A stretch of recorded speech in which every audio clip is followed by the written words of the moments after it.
A couple of weeks ago, Kent talked to you about monitoring and assessment. I wanted to expand on that today. So, the three things you have to do to protect the nation's waters: you have to measure them, you have to make sense of what you've measured, and you have to tell the country the truth about what you found. So, we built the first one, although it's now beginning to be neglected after just 3 years. We mostly skipped the other two, and almost no one knows it. So, the first aspect, measuring. So, this is the monitoring we speak a lot about, and it's just the first step. Monitoring is measurement, going out to lakes, rivers, wetlands, streams, and coastal waters year after year in a consistent, repeatable way, and writing down what you find: how much nitrate, how much oxygen, what plants are thriving, what animals are thriving. Done right, it's a genuine scientific achievement that rivals the Lewis and Clark journeys across the country. I spent 30 years with the team building one of the most comprehensive monitoring programs in the country's history.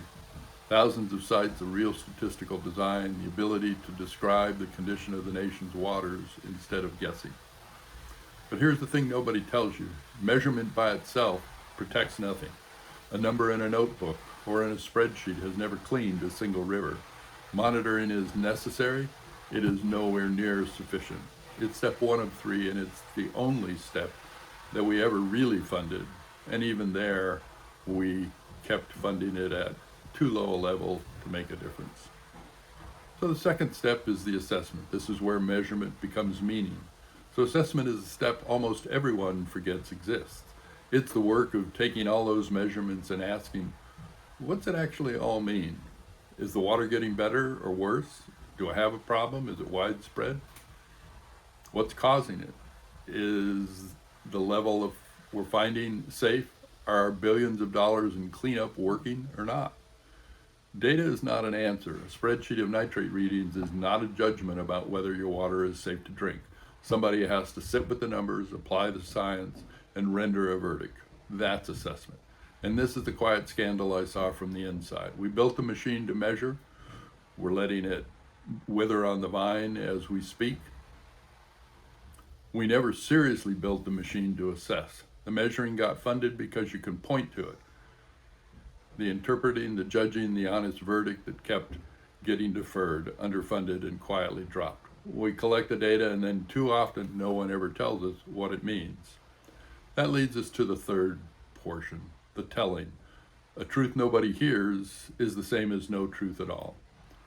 This third step is the one that closes the loop. You have to tell people plainly. The public that paid for the water, paid to clean it, deserves to be told in a language they can understand how their water is actually doing. This is where it falls apart completely in this country. Even when assessments get made, they come out years late, buried in reports no citizen is ever going to read, or they're written in a language designed to be ignored. A verdict delivered where no one can hear it protects nobody.